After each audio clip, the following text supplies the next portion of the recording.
Madame, Monsieur, bonjour. L'information en mode rétrospectif. Le Cameroun est devenu star des correspondances internationales.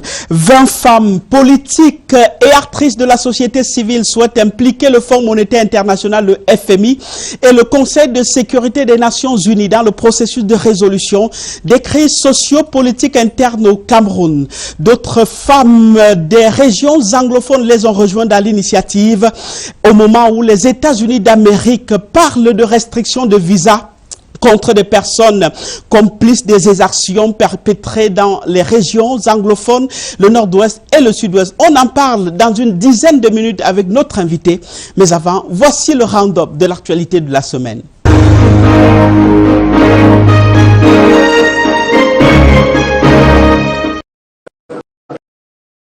Le Covid-Gate s'invite à l'Assemblée nationale.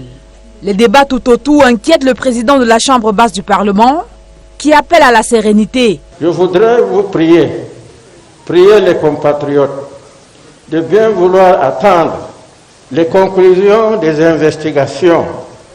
N'allons pas vite en besogne. Évitons tout lynchage à travers les médias et autres réseaux sociaux, au risque d'exposer certains citoyens à la vindicte populaire. En effet, sur la toile, les réactions fusent de toutes parts. Les Camerounais dénoncent la présomption de détournement qui accable plusieurs membres du gouvernement. Le commenter pour nous, c'est une sorte de pression également à l'endroit des compatriotes qui au TCS sont en charge des dossiers, de ne point faire attention, de ne point faire dans la complaisance, parce que l'attention de toute la nation entière est focalisée autour de ce dossier. En dehors de ce dossier, les députés au cours de cette deuxième session parlementaire de l'année passeront également en revue les problèmes phares de la nation. Il est important qu'on tienne notre rôle de parlementaire pour contrôler l'action du gouvernement, notamment en ce qui concerne la lutte contre la pandémie du Covid-19 et aussi que la crise dans le nord-ouest et le sud-ouest est loin d'être finie et donc il faudrait qu'on se penche dessus. La représentation nationale interrogera également la montée en puissance de l'insécurité et la circulation des armes de toute nature au Cameroun. Près de 7000 répertoriés à ce jour, d'après Kavaye Guédibril. Les travaux d'ouverture ce mardi de la session du mois de juin connaissent la présence de la présidente de l'Assemblée parlementaire de la francophonie au Cameroun dans le cadre de la CAN féminine de handball.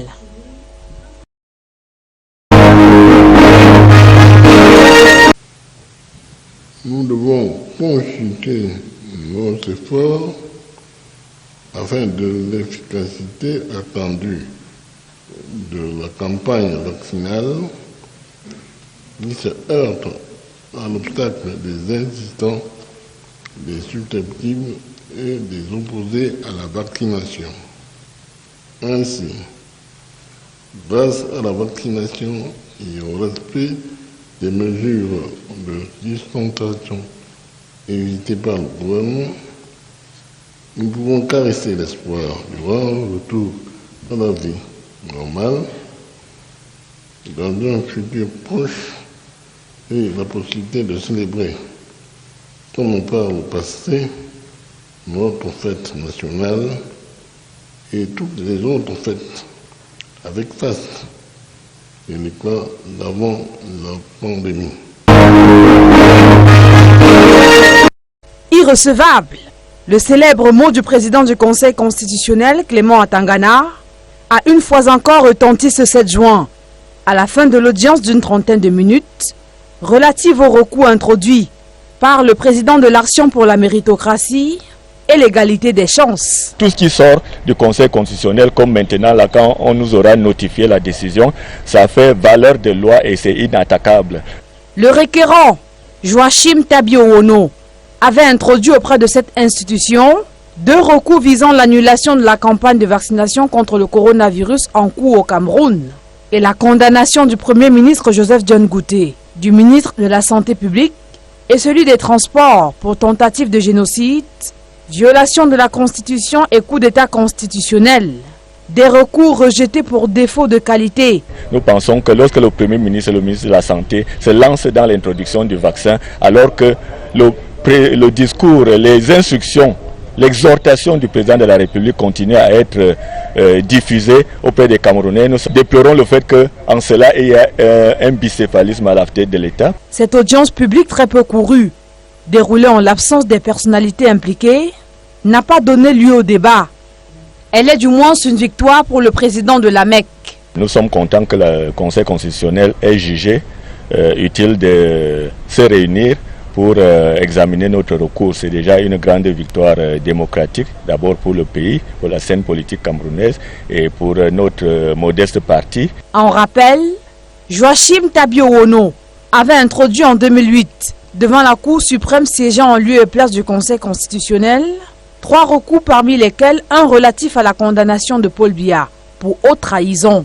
Des recours qui avaient également été jugés irrecevables. Voici les présents en question.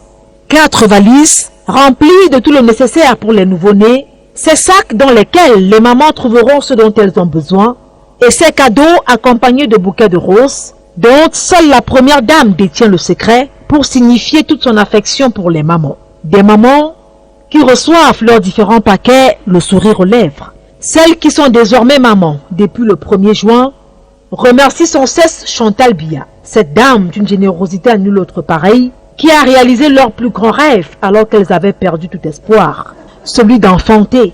Merci à la première dame pour ces gros cadeaux pour le bébé. Et merci aussi pour l'opportunité qu'elle nous donne de pouvoir avoir nos beaux bébés. Et vraiment, merci beaucoup.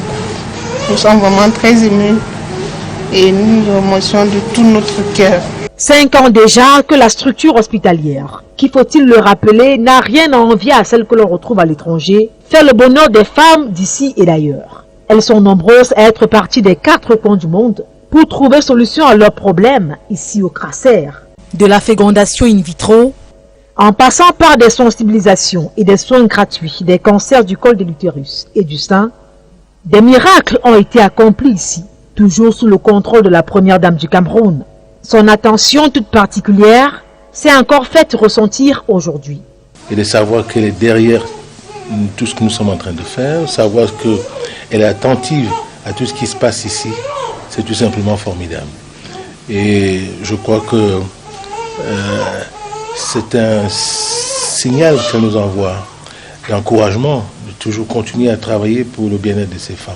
Un signal fort, revitalisé par un personnel dévoué à la tâche. Les naissances se sont très bien déroulées, comme vous le savez, par voie haute. Et nous avons eu des bébés de presque 3 kg qui se portent parfaitement bien. Ils ont eu à recevoir des soins pour certains et d'autres continuent à recevoir des soins.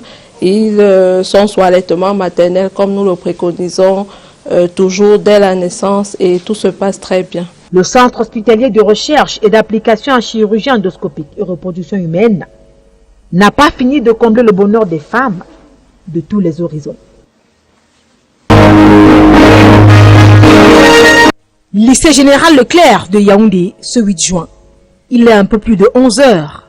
Certains candidats libres encore en salle d'examen affrontent la philosophie pendant que leurs camarades, y compris les candidats réguliers, soufflent un peu après avoir rendu leur copie. La première épreuve de la journée tant redoutée est bouclée. C'était bien. On espère maintenant que les suites seront maintenant favorables pour la réussite. Les plus de 800 candidats enregistrés ici sont imperturbables. Le bouleversement qu'a connu la date du lancement des épreuves écrites du baccalauréat général d'enseignement secondaire n'a aucun effet sur eux, même si à un moment donné, ils ont été troublés. Dans le premier calendrier publié en novembre 2020, les épreuves écrites du baccalauréat étaient annoncées pour le 22 mai. Mais le 5 janvier, le ministre des enseignements secondaires a rendu public un calendrier abrogeant l'ancien et fixant le lancement des dites épreuves écrites le 8 juin. Pour nous, ce n'est même pas un problème qu'on réajuste les dates, qu'on ne soit pas étonné qu'on vous dise que demain, si nous avons un cas qui nous oblige à repousser telle ou telle activité, nous le ferons. Malgré le contexte sanitaire difficile, les programmes ont été achevés grâce aux cours dispensés en présentiel et virtuel. Cette méthode a permis à la communauté éducative d'être à la page. Ils sont prêts. Les aspirants au diplôme qui donnent accès à l'enseignement supérieur confirment avoir tout reçu. Les diplômes ont paru quand même normal, un peu comme à l'école en fait. Les épreuves écrites ont bien commencé. Les littéraires ont 3 jours pour les dompter et les scientifiques 4 jours. Passé cette étape, ils n'attendront que le jour des résultats pour pousser des cris de joie ou de tristesse.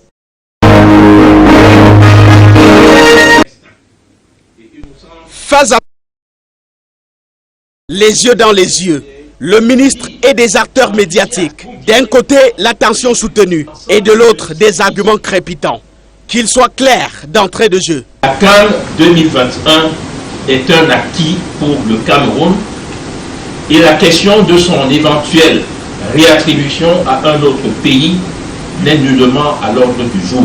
Parole du ministre au nom de l'honneur. Assumer, expliquer, défendre le créneau de cette communication gouvernementale, opposé au dit et non dit autour de la lettre du secrétaire général de la Confédération africaine de football du 4 juin dernier, portant report de la cérémonie du tirage au sort. Les raisons de ce report, ne les cherchez pas du côté camerounais, mais de la CAF. Des raisons internes à la CAF qui a sollicité pour cela notre compréhension et notre bienveillance. Il me plaît de réaffirmer avec force et au regard du cahier de charge de cette activité que le Cameroun était prêt à assumer ses responsabilités contractuelles d'une part et à mettre à l'aise nos partenaires de la CAF, propriétaires de l'événement à la date précédemment indiquée. Le Cameroun était prêt. Prêt le jour dit, le 5 juin initial. Les journalistes se sont abreuvés. La part de vérité du gouvernement, jugée incomplète. Le ministre n'a pas dit toute la vérité, mais pour moi, il a joué son rôle du président du COCAN. Il fallait qu'il se défende, qu'il dise quelque chose par rapport à la rumeur qui enflait déjà sur la toile. La nouvelle CAF qui vient d'arriver à son équipe et veut voir clair sur beaucoup de choses que le ministre n'a pas évoquées. La CAF, pour justifier le report, convoque des contraintes logistiques et organisationnelles que la pandémie Covid-19 ne manque pas de compliquer. Une énième mission attendue le 14 juin prochain. On en saura peut-être un peu plus.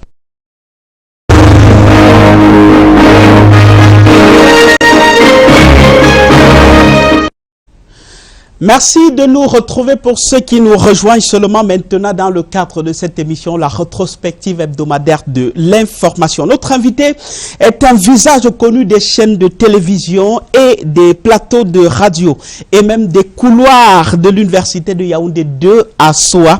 Les sciences économiques et les ressources humaines sont ses champs d'études, mais il a une connaissance avérée du climat politique et social du Cameroun. 3 articles de niveau international déjà commis sur le sujet, les contours et les pourtours de la crise socio-politique dans les régions du nord-ouest et du sud-ouest, il en sait beaucoup. Tantôt penché vers le mouvement des franquistes du nom du soutien à la candidature de Franck Biya, fils de l'actuel président à l'élection présidentielle de 2025 prochain, tantôt impliqué à la genèse du parti politique récemment créé par Célestin Djamène, à part, à tort ou à raison, on va le savoir tout à l'heure, mais il revendique le militantisme dans 4 partis politiques à peine 30 ans. Chouo Walters est juste en face de moi. Bonjour, Chouo Walters. Bonjour, Arnaud. Alors, votre première langue, il faut le rappeler, c'est l'anglais, c'est celle que vous maniez le mieux, mais vous allez vous exprimer ici en français parce que c'est les exigences de cette émission qui est essentiellement en français. J'ai envie de vous poser la première question parce que le cœur de notre sujet aujourd'hui, c'est cette lettre des 20 femmes actrices politiques et de la société civile qui ont écrit au Fonds monétaire international et au Conseil de sécurité des Nations Unies pour dénoncer le détournement des fonds liés à la lutte contre la pandémie Covid-19. J'imagine que vous avez lu cette lettre-là. Qu'est-ce qui vous frappe ou qu'est-ce qui frappe à vos yeux sur cette lettre-là? 2 choses l'une. Détournement des fonds du Covid-19 et la crise anglophone. Mais c'est simplement des femmes en cagoule et non crédibles. Parce que il y a une dame là-bas qui s'appelle Madame Kawala. Elle a Stand Up for Cameroon. Elle a un parti politique qui s'appelle CPP. CPP, Cameroun People's Party. Oui. C'est une dame qui n'a jamais été, qui n'a pas d'élu. Son parti politique n'a pas d'élu à l'Assemblée nationale, ni au Sénat, ni dans les conseillers municipaux. Alors, elle n'est pas crédible. Quand je regarde encore Mme Alice Com, bon, elle fait beaucoup de travail beaucoup dans la société civile, mais pour la crise anglophone, depuis que la crise a commencé et que ces femmes, que les gens dénoncent, que les gens écrivent aux Nations Unies, il n'y a rien qui a changé. Donc ça pose un problème de crédibilité. Et les autres, même les femmes qui ont rejoint. Souvenez-vous, dans la région du Nord-Ouest, on a eu des femmes. Alors quand vous avez dit ça, que diriez-vous de Maximilien Gombe, que diriez-vous de... Madame Alice Com, Kawala, ce sont des gens qui ont toujours crié, décrié, mais ils ne sont pas crédibles parce qu'après, ils seront reçus quelque part. Parce que il y a 7 partis politiques qui se sont réunis ici à Yaoundé et ont parlé de quelque chose. Après, on a appris que 2 ont été reçus au cabinet civil à la présidence de la République. Mais c'est déjà mort. Le projet est mort, on n'entend plus parler de 7 partis politiques et autres. Maintenant, c'est les femmes qui se sont réunies quelque part à Douala, dans un immeuble. Et après, d'autres ont rejoint après. On va aussi nous dire qu'ils seront reçus quelque part pour dire que non, attends, ce que vous venez de parler là. Bref, ces femmes-là ont créé quelque chose parce qu'elles ont faim. C'est mon point de vue. J'ai lu, tout est fondé, les faits sont réels. Mais est-ce que le porteur, parce qu'il y a ce qu'on appelle porteur du projet, est-ce que le porteur du projet vers les Nations Unies est crédible? Quelle est la position des Nations Unies par rapport à la crise anglophone? C'est là le problème. Et la question, je vous la pose.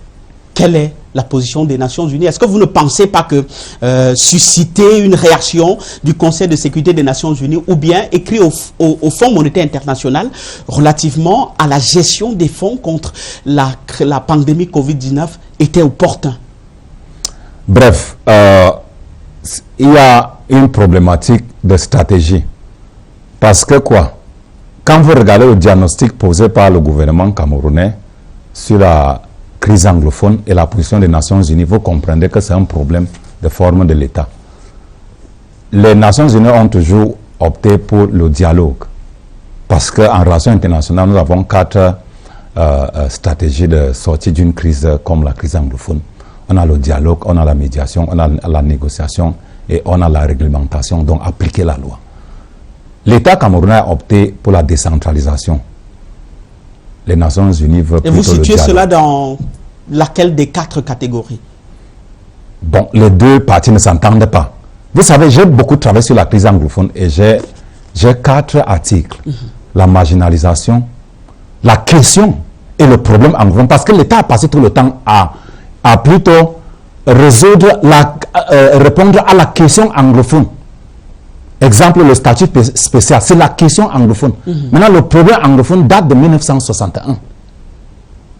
Dans le traité d'union de l'article 5 de la résolution 1608 du 24 avril 1961. C'est là où tout commence le problème anglophone. Puisque Django Foncha, Ndeli, Nde Toumaza, seul Mouna était à la conférence de Fumban, mais les autres que je viens de citer n'y étaient pas. Vous comprenez donc le problème anglophone, ceux qui ont porté le problème anglophone ont été déçus et n'étaient pas à la conférence de Fumban. Mouna est parti avec Ahidjo et a été récompensé avec un poste de Premier ministre. Mais la question anglophone commence en 2016.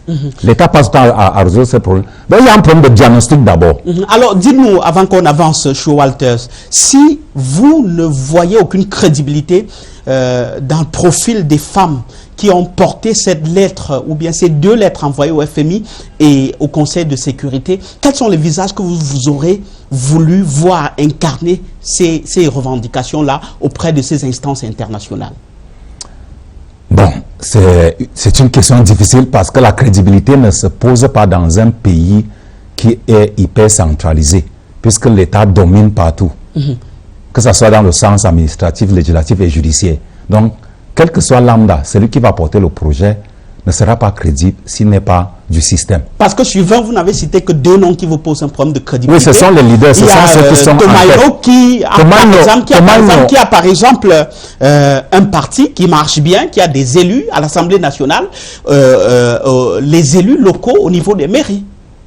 Tomaino Damjoya, c'est une dame qui travaille bien, mais le projet qu'elle a toujours porté a été toujours critiqué par le système. Il vous souvient le problème des monuments à l'entrée de Fumban. Oui. Mais elle est de l'opposition. Et à côté tira avec le roi et les administrateurs qui sont nommés là-bas. Donc il y a un problème de crédibilité. Que ce soit Thomas Ndamdjoua, que ce soit Maître Aliscom, que ce soit Maximilien Gombe, qui est actrice de la société civile. Vous connaissez le rédacteur. Ce sont des gens qui ont le profil de haute facture. Mais sauf que le gouvernement ne va pas les entendre. Et les Nations Unies, en relations internationales, et il y a des relations bilatérales entre États, tout en respectant la constitution du pays qui est souverain comme le Cameroun. Donc les Nations Unies ne peuvent pas intervenir ici selon les propos de certains individus qui se sont retrouvés dans un bâtiment pour dire qu'il faut aussi, ça suffit, et après ils seront rappelés après pour quand même les motiver. Convenons que ces femmes ne veulent pas que le gouvernement les entende. Ces femmes veulent que ces instances internationales les entendent, pas le gouvernement. Elles ont écrit au FMI et au Conseil de sécurité des Nations Unies, pas au gouvernement. Il y a le SDF qui avait écrit. Le SDF avait écrit, nous avait écrit aux Nations Unies. Il a même déposé une plainte à la CPI contre l'État du Cameroun. Mais jusqu'à là, rien n'a été fait. On connaît qui est fou dans ce pays. Le professeur Maurice Kamto a suffisamment parlé sur la crise anglophone, mais il n'a jamais été écouté. Quelqu'un qui a été deuxième à l'élection présidentielle. Ça veut dire qu'il a une crédibilité très forte, mais il n'a jamais été écouté. Bref, moi je ne suis pas contre le projet que ces femmes-là ont fait, mais le projet pose un problème de crédibilité. Et quand vous lisez encore mon deuxième article sur la clé pour la résolution de la crise anglophone, que j'entends, parce que je vais rencontrer le président de la République ou bien ses collaborateurs directs, pour leur remettre cette clé pour la résolution de la crise anglophone, que je ne peux pas vous parler. Qu'est-ce que vous avez identifié comme clé? Du moins de manière superficielle, alors on ne veut pas que vous entrez en fond, mais pour nos téléspectateurs, pour qui j'imagine que vous avez beaucoup de respect, quelle est la clé que vous avez identifiée pour la résolution de ce problème qui secoue la République depuis bientôt 6 ans? Tout commence d'abord par un sondage sur ceux-là qui sèment la terreur dans la région du nord-ouest et du sud-ouest. Quels sont les acteurs? Les acteurs, et ils sont où? Comment ils travaillent? Quel est le modus operandi? Quelle est la méthodologie utilisée par ces acteurs pour s'aimer la terreur dans la région du nord et du sud-ouest? Moi, je travaille avec certaines commissions créées par le gouvernement, notamment le DDR avec Fayengo Francis. Nous sommes allés dans les régions du nord-ouest et du sud-ouest parce que j'ai une équipe de 7 qui va rencontrer le président de la République pour lui remettre ce projet. Nous avons identifié 5 groupes opérationnels dans la région du nord-ouest et du sud-ouest, 17 groupes donnés d'ordre à l'étranger et plus de 5 000 Amba Boys actifs et 5 000 Amba Boys passifs. Mais jusqu'à présent, ça diminue parce que l'État est en train de mener une option militaire pour neutraliser les Amba Boys. J'ai travaillé avec certains hauts gradés de l'armée camerounaise et ils me disent que si le président de la République donne le ton, d'ici 24h48, la crise en Congo va finir, mais je ne sais pas comment. Maintenant, dans la clé, je vous ai soulevé quelques griefs. Ce qui se passe actuellement, ce que les gens viennent dire au président de la République, c'est faux. Ce qui se passe actuellement sur le terrain, moi qui est sur le terrain, les sécessionnistes demandent un cessez-le-feu et un dialogue. Voici ce qu'ils demandent. Le dialogue, il y en a déjà eu en 2000. Non, ce n'est pas un dialogue. Vous ne pouvez pas avoir le problème avec moi et vous ne m'invitez pas. Et vous invitez plutôt les membres de votre famille pour venir dialoguer. Ce n'était pas un dialogue. Un dialogue, il y a des partis. Il y a le parti adverse. Qui était le parti adverse? Bon, l'État camerounais va dire qu'ils ont invité, mais les gars ne sont pas venus. Quelle a été leur sécurité pour arriver au Cameroun? Celui qui devait être représenté, on a vu des gens au palais du Congrès, au nom des Amba Boys. Après, on a vu sur les réseaux sociaux qu'ils ont démenti, qu'ils ne les reconnaissent pas. Donc, il y a un problème de stratégie, un problème de diagnostic. Alors, le président de la République, Paul Biya, a nommé hier, je convoque là un peu la dernière actualité, 2 independent conciliators. Il y a Simon Tamfou pour le nord-ouest et Doriti Atabon Telelem pour le sud-ouest. Est-ce que ces profils vous parlent? Vous qui avez travaillé justement dans la crise dans les régions du nord-ouest et du sud-ouest, est-ce que ces profils vous parlent dans le processus de résolution de cette crise? Ce sont les gens qu'on ne les reconnaît pas vraiment dans la région du nord-ouest et du sud-ouest. Je ne peux pas vous mentir, monsieur Arnaud. Leur profil pose un problème de management des crises. Bon, c'est un décret, c'est discrétionnaire. Mais les élites qui sont nommés. Dorothy Atabon, qui est dans la région du Sud-Ouest, on ne la connaît pas dans l'implication de la résolution ou bien du retour pour la paix dans la région du Sud-Ouest sur la crise anglophone. On ne la reconnaît pas, on ne l'a pas vu pendant le grand dialogue national. Tamfo Anthony Faye, qui est du Combo, dans le département du région du Nord-Ouest, c'est un type qu'on ne connaît pas aussi. Il n'a jamais été impliqué sur le problème de la question anglophone. Toutes les commissions créées, tout ce que le président public a fait, ce sont des gens qu'on ne connaît pas en fait. Avant de venir ici, je me suis renseigné sur ces deux personnalités dans la région du Sud-Ouest et du Nord-Ouest.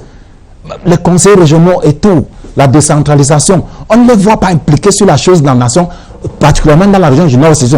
Or, ceux qui sont dans les commissions sont crédibles, mais pas dans la région du Nord-Ouest et du Sud. Ils sont crédibles devant le public et devant le gouvernement.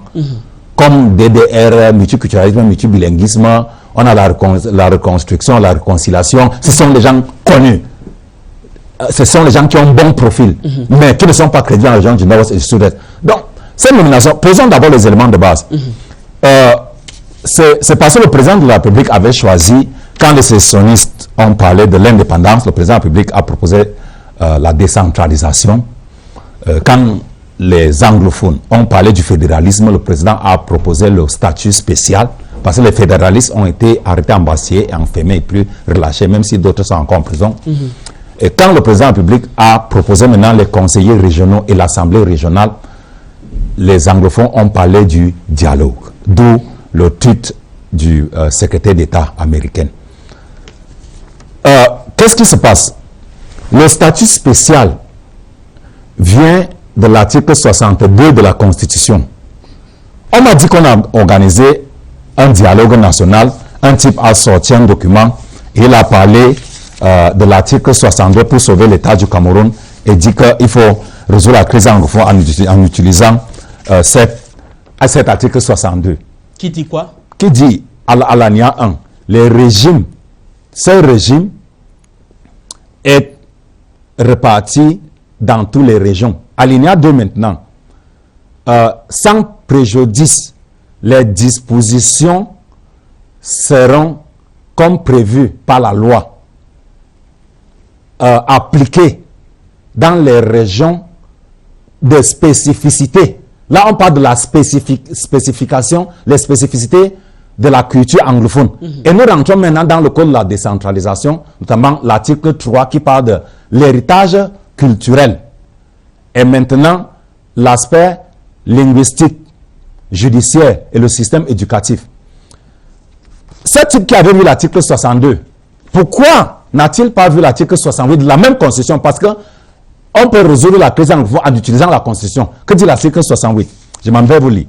La législation résultant des lois et règlements applicables dans les États fédéraux du Cameroun et dans les États fédérés à la date de prise d'effet de la présente Constitution reste en vigueur dans ces dispositions qui ne sont pas contraires aux stipulations de celle-ci tant qu'elle n'aura pas été modifiée par voie législative ou réglementaire. Ça veut dire qu'il y a deux articles dans la Constitution qui peuvent résoudre la crise anglophone, mais on a vu seulement l'article 62 et l'article 68. 68, ça veut dire que le fédéralisme est la bienvenue au Cameroun, mais ce n'est pas le cas. Dans le statut spécial, parce que le Independent Conciliator, bref, le Independent Conciliator, je crois que c'est dans le statut spécial, notamment la section 2 du Code de la décentralisation, l'article 369. Mais un problème se pose. Le Independent Conciliator, c'est quelqu'un qui gère les litiges et les conflits. Ça, c'est le rôle de la sécurité. Lesquels? Qui oppose qui à qui pour le cas des régions du Nord-Ouest et du Sud-Ouest? Est-ce que c'est pour résoudre le problème qui oppose l'État à ces sécessionnistes ou... L'État entre la population, les conflits et les litiges soit entre l'État, entre la population, ou bien entre la population elle-même et les problèmes locaux dans les deux régions. Mais c'est le rôle de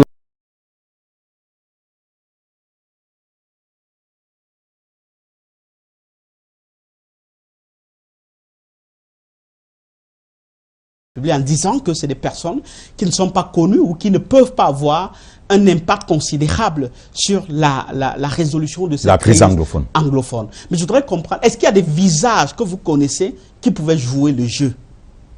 Mais prenez les gens qui sont neutres, pas qui sont du système. Vous en connaissez? Mais prenez Maurice Kamto, prenez John Fundi, prenez Joshua aussi, prenez Madame Kawala, prenez mais vous venez de mettre en doute le profil de Kawala? Non, pour independent conciliator, quelqu'un qui n'est pas du système. Je parle du système, pas quelqu'un qui n'est pas du système et qui peut être neutre. La société civile, les partis politiques d'opposition et les gens, les ONG au niveau international et national. Je voudrais vous rappeler quelque chose.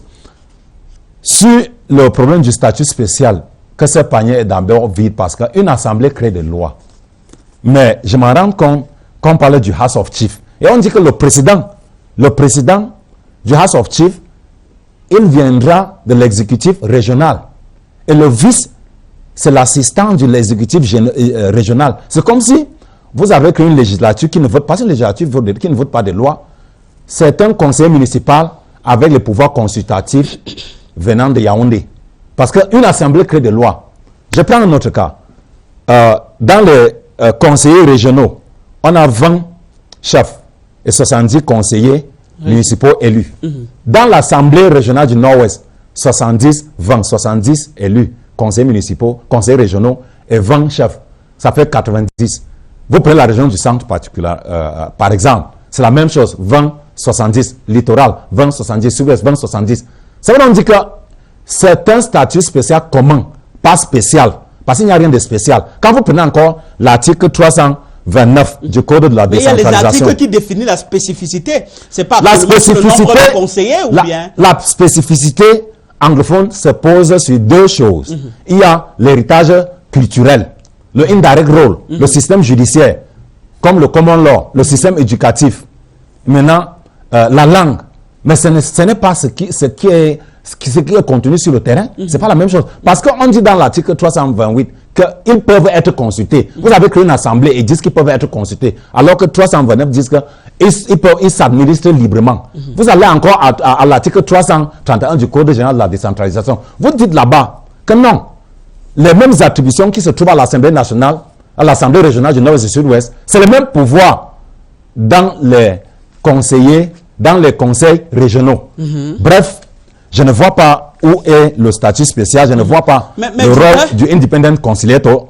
Moi, je ne dis pas que c'est mauvais. Parce qu'on a plusieurs déclinaisons de à donner à notre émission de ce jour. Je voudrais qu'on sorte de la partie qui est réservée à la crise anglophone avec cette question. Depuis le début de la crise, le pouvoir de Yaoundé a quand même fait pas mal de réformes, que ce soit au niveau de la justice, que ce soit au niveau de l'éducation ou au niveau des institutions. Comment vous appréciez, vous, en tant qu'acteur de terrain qui pose des diagnostics, qui propose des solutions, comment vous appréciez les efforts du gouvernement dans le processus de résolution de cette crise? Après tout ce que le gouvernement a fait, comment est-ce que vous appréciez les efforts du gouvernement? Bon, 40%. 40% avec des commissions créées, ce n'est pas mauvais, mais ça a quand même amélioré. Mais il n'y a pas... Il y a des scandales. Il y a des morts toujours qui sont enregistrés là-bas tous les jours. L'État a fait ce qu'il pouvait faire, mais ce n'est pas suffisant pour résoudre la crise anglophone. Les commissions créées pour répondre à la crise anglophone ne peuvent pas répondre aux problèmes anglophones. La décentralisation effective, avec 32 textes et 6 signés, 26 non signés, pour ne pas appliquer, pouvait aussi être... C'est une bonne piste et j'encourage l'État, mais je prône pour le dialogue. Ce n'est pas suffisant parce que les anglophones n'ont jamais été confortables avec l'unité nationale. Mais moi, je suis pour l'unité nationale. Moi, je ne veux pas qu'on divise le Cameroun. Mais qu'on donne ce pouvoir aux anglophones d'administrer le pouvoir comme il veut. Alors, pour vous... L'État a fait, mais ce n'est pas suffisant. Pour vous, la délivrance du Cameroun se trouve où? Les femmes qui ont écrit au Conseil de sécurité des Nations Unies ont estimé que ont posé leur espoir clairement sur ce Conseil de sécurité-là. Pour vous, sur qui repose votre espoir quant à la résolution de la crise anglophone? Sur le président de la République, sur les institutions internationales ou bien sur les populations du Nord-Ouest et du Sud-Ouest? Sur le président de la République. Parce que lui m'avait porté le projet pour aller à la conférence de Fumban avec Djongou Foncha, avec Simona Dorothy Ndjoma et Abou Achom. C'est lui qui était le rapporteur. Il a remis ce document au président de la République. Il vous souvient, un professeur de l'université de Yaoundé, dont je préfère le nom, j'ai travaillé avec lui, il est dans mon équipe pour remettre la clé au gouvernement. Il accompagnait souvent le professeur Bernard Folon à la présidence de la République pour rencontrer Ahidjo et parler du problème anglophone. Diongo Fonja, le 9 juin 1990, a démissionné du RDPC. Il voulait justement parler au président de la République. Le président de la République, s'il décide à l'instant T que la crise sera résolue, ça sera résolu. Donc je compte sur le président de la République. À son âge, on n'a plus peur de mourir. Qu'il frappe. Que ceux-là qui ont travaillé dans la région du Nord et du Sud-Est pour la crise anglophone, qui l'ont menti, que j'ai pu dénoncer, qu'ils fassent quelque chose. Et que parfois qu'ils changent même le capital humain qui est dans la région du Sud-Est et du Nord-Ouest. Alors, on va prendre le deuxième pan de cette correspondance des 20 femmes leaders adressées au FMI. Elles demandent que toute personne jugée responsable de détournement et de vol de fonds alloués à la lutte contre la pandémie Covid-19 subissent les conséquences prévues par la loi et qu'ils soient exclus de la gestion des fonds supplémentaires éventuels.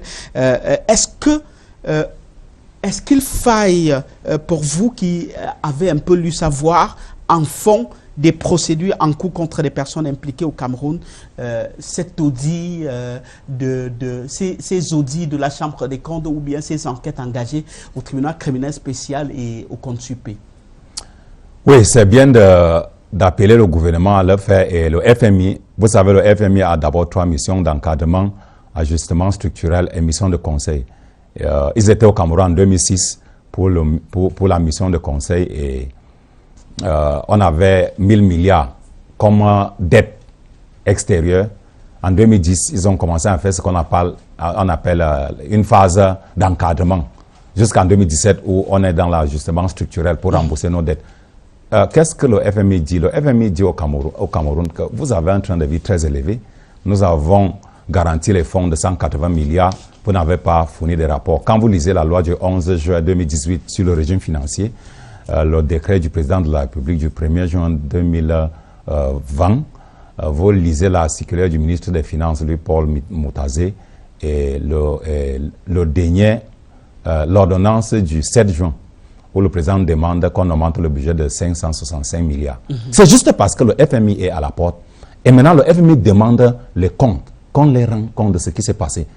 Maintenant, à savoir si ces gens-là soient condamnés et envoyés à Koningui, ne va pas résoudre le problème. Parce que actuellement, nous sommes... Il faut qu'ils répondent devant la loi. Non, l'argent là n'est pas loin.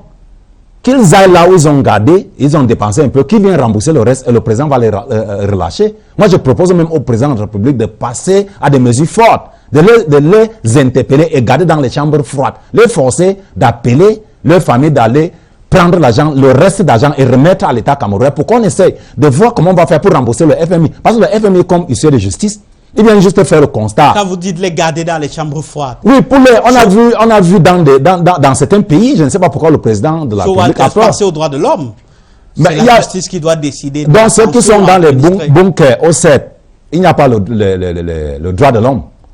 Sanwe Wazizi, le journaliste qui était à Boyaï, qui était mort là, il n'y a pas eu droit de l'homme. Il y a des tortures de services corporels.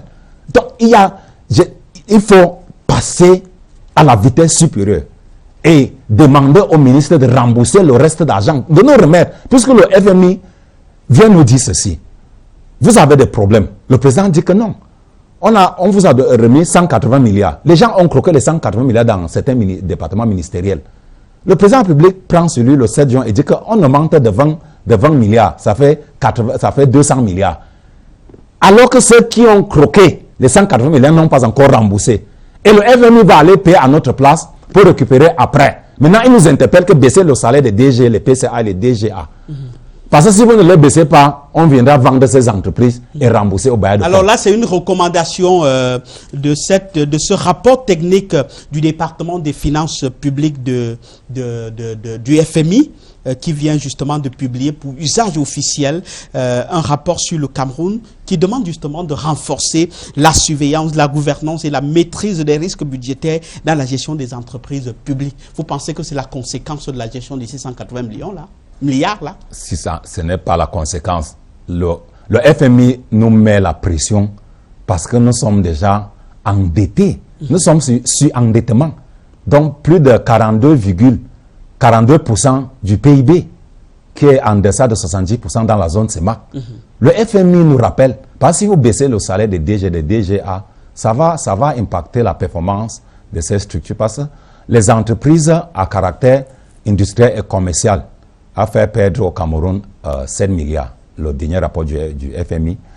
Les entreprises qui sont à caractère, donc de l'eau, électricité, c'est à peu près 56 milliards. Et le FMI nous produit un résultat de moins 59,8%.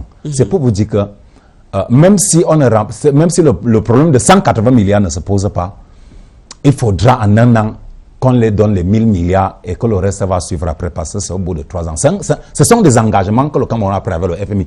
Et le FMI, on avait prévenu au président de la République et au gouvernement que bientôt le FMI viendra contrôler même votre budget. Preuve, on vient de rectifier. Mais ils n'ont pas eu peur Alors, il y a cette diligence qu'a connue l'audit des fonds Covid-19 justement, et même l'ouverture des enquêtes au niveau des tribunaux spécialisés, notamment le TCS et le Consupé. Si on peut saluer cette diligence, mais pourquoi spécialement la diligence au niveau des fonds Covid et pas sur les autres dossiers? Parce qu'on a vu la Chambre des comptes aller faire vite pour diligenter et puis envoyer à l'instance supérieure pour qu'on commence les enquêtes, ainsi de suite. La diligence est à saluer. Mais pourquoi spécialement sur les fonds Covid et pas sur d'autres dossiers chauds, Walter? Je crois que ce dossier, c'est un dossier qui prépare le prochain régime. Pourquoi la CAN 2019, de plus de 3 000 milliards qu'on a dépensés sur les demi-projets, ça n'a pas attiré le FMI? Pourquoi les ordinateurs PB des universités de 115 millions n'a pas attiré l'attention du FMI? Pourquoi l'argent qu'on a mis pour résoudre les problèmes anglophones n'a pas attiré l'attention du FMI? C'est une histoire de fond de rein. On veut sacrifier certaines têtes pour dire au président de la République que nous voulons prendre votre place quand vous ne serez pas là. Ça, c'est une analyse d'ensemble que je suis en train de vous faire. Alors, la Chambre des comptes est entrée en scène. Non, l'article 43 de la Constitution, elle est dans son rôle. 41, autant pour moi. Oui. Elle est dans son rôle. La loi de 2003, le régime financier de 2018. La Chambre des comptes est dans son rôle. Et cette synthèse du rapport d'étape publié, il y a un rapport définitif. Parce que la Chambre des comptes publie des rapports trimestriels, un rapport annuel, audit indépendant, afin de publier des résultats. Donc, laissons la Chambre des comptes faire son travail. Comme je vous dis là que c'est... Mais le problème, c'est qu'on ne le sent pas très souvent, cette Chambre des comptes de la Cour suprême. C'est pour cela que je vous dis que ça attire, parce que nous sommes en fin de règne. Et on veut passer la main à une autre personne. Et sur le dossier du Covid-Gate maintenant, on va sacrifier certaines personnes. Bref, que d'autres n'ont même pas détourné, que d'autres ont détourné. Parce que 180 milliards, c'est quoi? Quelqu'un est en prison, il a détourné 180 milliards. Quelqu'un a écrit à un ministre le 4 avril pour lui demander que auditez-moi le ministre sur autre instruction du chef de la République, du président de la République. Et après, la même personne a réécrit pour lui demander que, mais, il y a une fiche que vous avez retirée là, Temokofi. Renvoyez la fiche avec votre... Vous parlez de l'échange des correspondants entre le ministre de la Justice, garde des Sceaux, le ministre d'État, ministre de la Justice, garde des Sceaux, et le secrétaire général, président de la République. C'est connu. C'est vous qui parlez des noms. Maintenant, la Chambre ça s'est révélé au public. Et qu'est-ce qu'ESSO fait? ESSO fait son travail parce que ce ministre le respecte beaucoup. Il ne parle pas trop, mais il travaille beaucoup. C'est un homme de main du président de la République. Et il va frapper. Je connais celui qui est à la Chambre de comptes. La dame qui est à la Chambre de comptes, je connais celui qui est au TCS. Ce sont des gars chevronnés, des magistrats chevronnés hors échelle. Et nous les faisons confiance. Ils vont publier le rapport et nous souhaitons que les auteurs, comme cités par cette correspondance, co-auteurs et complices, soient sévèrement punis. Comme l'impunité au Cameroun est devenue congénitale, nous doutons qui va aller à Koningui. Alors, on va aborder la dernière partie de cette émission, mais je voudrais convoquer une petite transition que Thierry Camteau, qui conduit les équipes techniques de cette émission, va nous proposer. Et on va finir avec la dernière partie de cette émission réservée à vos mouvements politiques et certains mouvements de la société civile auxquels vous avez adhéré.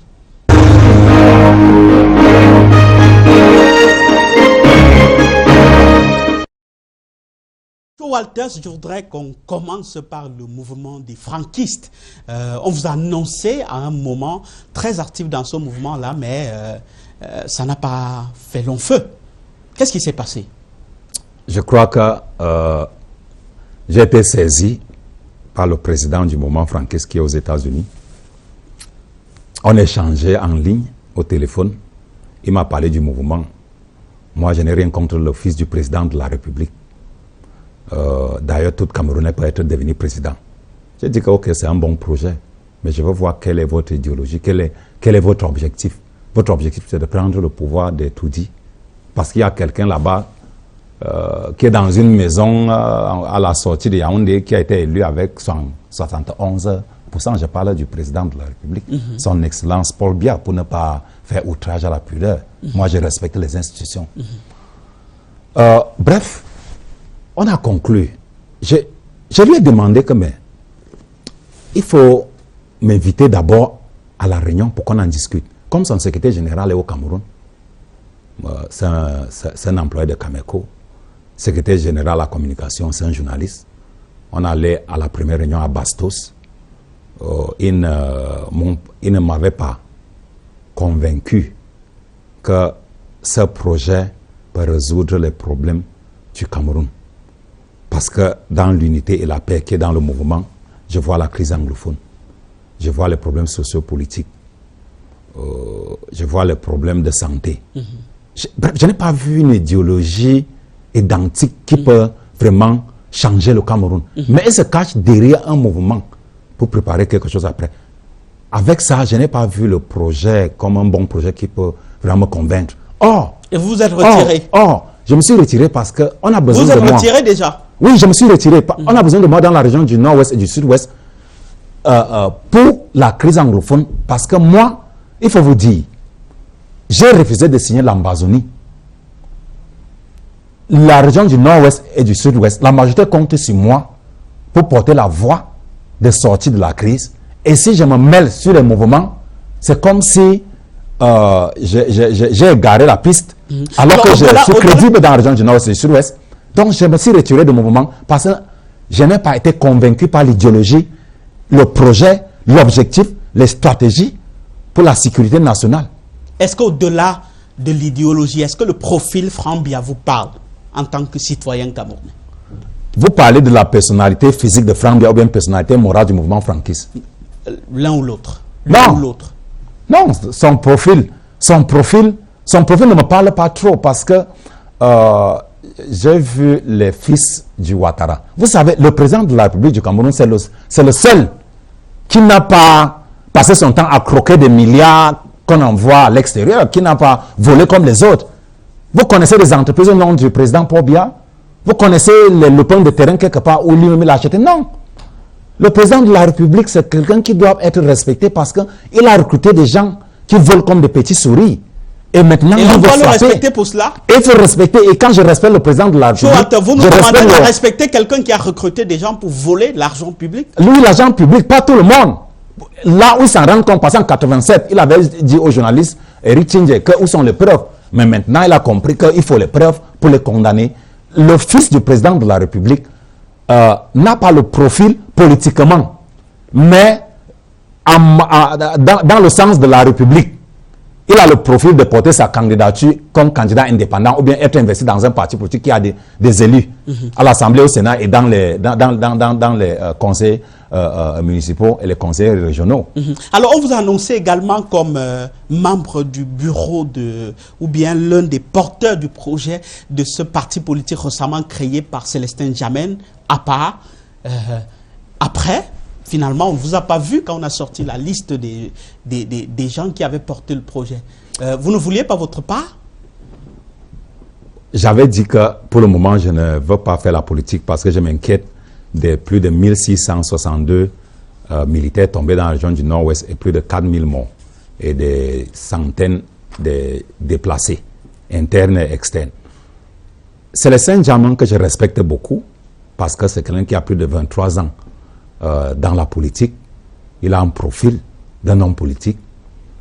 On ne s'est pas entendu, parce que le 11 avril 2021, il était au Tchad pour les élections présidentielles.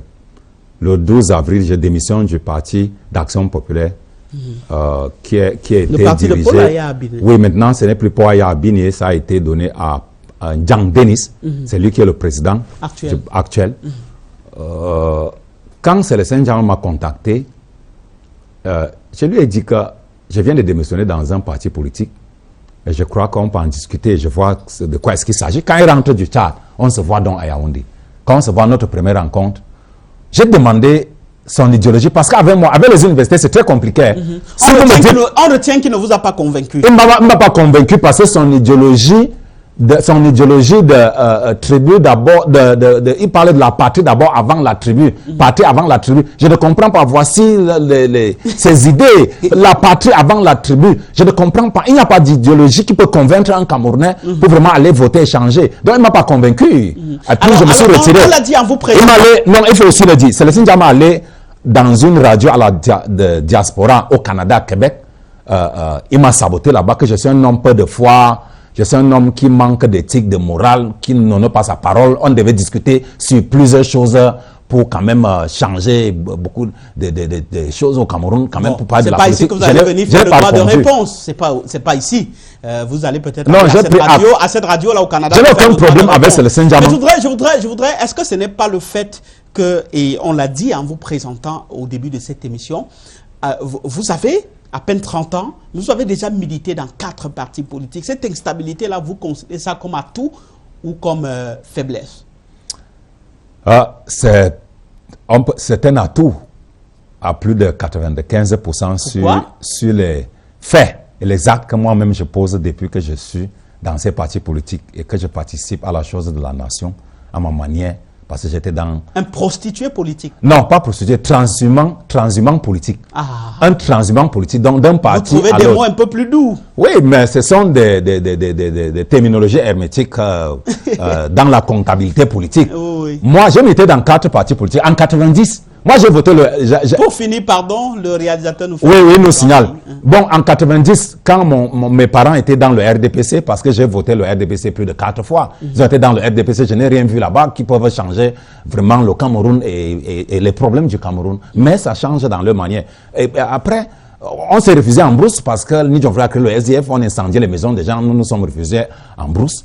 Après 2018, moi-même j'ai soutenu le président de la République, j'ai tout payé à Bamenda. Le président de la République a envoyé un ministre, une élite anglophone a détourné le projet. Le président de la République ne m'a jamais récompensé pour la maison, comme ma maison qui a été incendiée à Bamenda. Et tout ce que j'ai soutenu, voilà pourquoi je suis donc rentré dans la science pour donc critiquer l'État et suggérer les solutions. Maintenant, je quitte de l'UDC, je vais au PAP, après PAP. J'ai milité dans le mouvement franquiste et à part. Donc 4 partis politiques parce que je ne trouve pas du bon. Parce qu'une université, c'est celui qui répond aux questions économiques. Et quand vous militez dans un mouvement, bien dans un parti politique, formation politique, vous devez voir ce qui va contribuer au développement de la nation. Mais moi, je ne vois pas. Voilà pourquoi je suis rentré dans la science. La première chose maintenant, c'est que la guerre s'arrête dans la région du Nord-Ouest et du Sud-Ouest. C'est le feu, dialogue inclusif. Alors, après, je pourrais donc rejoindre les partis politiques. Pour le moment, la politique ne m'intéresse pas. Parce que les hommes politiques mentent. Ils font la politique des ventes. Merci, Chou Walter, d'avoir accepté de répondre à nos questions, les questions de Canal 2 pour cette édition de la... C'est moi qui dois vous remercier, M. Arnaud Ngefak. Vous êtes un professionnel.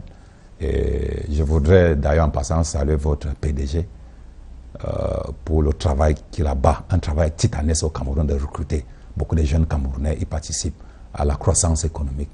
Et sa charmante épouse, je les salue. Et j'aime Canal 2. Je crois que Canal 2 est la première chaîne privée au Cameroun qui a prôné pour la paix et l'unité nationale.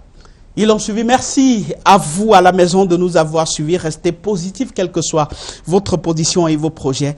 Excellent dimanche dans la paix du Christ. La rediffusion, ce sera demain lundi à partir de 9h.